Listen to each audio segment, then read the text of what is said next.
I wanted to go live to talk a little bit about some things that I do in my own business, just like I suggest that other people do in theirs.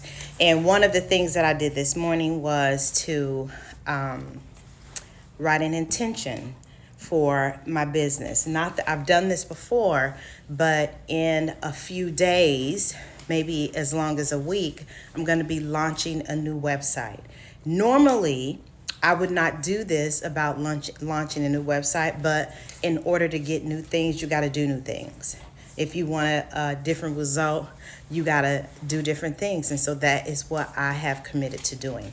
And I'm super excited about it because when you set an intention and you write it down in your own handwriting, your handwriting connects to your subconscious.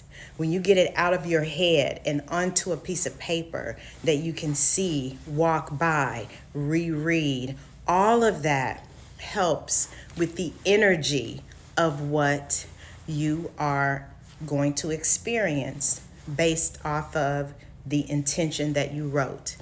I've talked about intentions before. You can do intentions for anything. You can do them every day. You can do them if you're launching a new product. You can do them if you're for your relationships. You can do them for friendships. You can do them for really anything that you might want to bring into your life. And intention is one of the ways that you can go about getting it. I wanted to do one for my business because I wanted to be clear about the results that I wanted to experience. I did the same thing with another business that I started about 10 years ago. I did the same thing with Mimosa and a Masterpiece. I was like, I wanted to be a place where I wanted to come, my employees wanted to come, and my customers wanted to come back again. And that is exactly what Mimosa and a Masterpiece was. And so if you are the kind of person who you jump right in without really having a plan, a strategy, having an intention might really be supportive because it allows you to see the end at the beginning. I talk a lot about that in all of my talks. It allows you to come off of automatic pilot and think about, how do you want to feel? What are the results that you want to experience at the end? You do that at the beginning. And that helps to line up your thoughts, your prayers, your energy, any plans that you need to put in place. It all helps to line that up when you have a clear direction of where you're going. So I took a 2-year, I gotta make this quick. My phone is going to go dead. But I took a 2-year professional development program with Iyanla Vanzant. And one of the many blessings and tools that I got out of that 2-year class was that part of my principle of accomplishment is a vision, creativity, and a plan. I got the first two. I can have a vision. I can know, I do vision boards. I'm very creative. I know that that's one of the gifts that God gave me is creativity. I know that. But the planning part,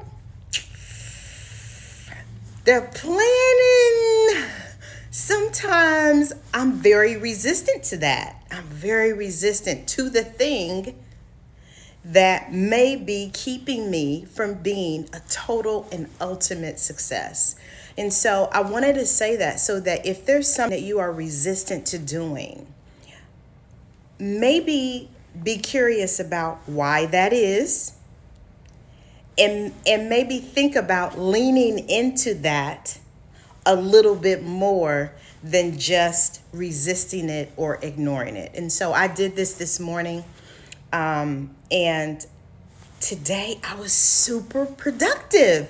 I mean, I'm like, oh my gosh, I'm so excited. So I'm launching a new website that I'm very excited about. And I wanted to just have some clarity in mind. So here's my intention. I know you can't read it because my camera is not the right way, blah, blah, blah. But here it is.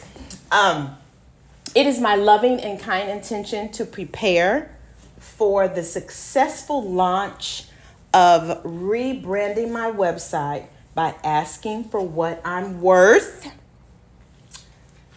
talking about my products and services, keeping my thoughts high and my feelings elevated so that I may experience and express authenticity, courage, inspiration, and prosperity. And so I'm like, oh my gosh. So this is hanging in a place that I walk past all the time. I used some posted, like a big post-it note, basically, is what it is, so that I can see it, walk past it, kind of refer to it, and really experience everything that I have on this paper that has my intention. And so here's some of why I put what I put on there. So because I am a recovering people pleaser who did not think they were worthy, I had in the past issues with talking about the products that I created, asking for my worth based off of my experience, my certifications, my knowledge, my tool, like everything. And so now I am setting an intention to show up differently than I have in the past. One of the ways I'm going to do that is by asking for what I'm worth. It's one of the things I'm going to do, because that's the practice. That's the practice of me growing, getting out of my comfort zone, developing, stepping into the arena. That's one of the things that, what do you have, Lily? That's my dog, Lily. That's one of the things that's going to stretch me to get to a place that I desire. Another thing is talking about my products and services. Like I have on YouTube, I have over 1,400 videos. Okay?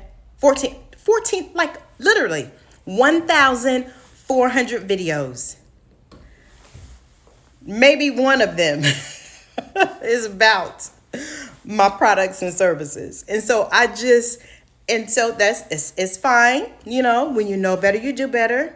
And so now I'm going to incorporate some of what I do into what my videos are about.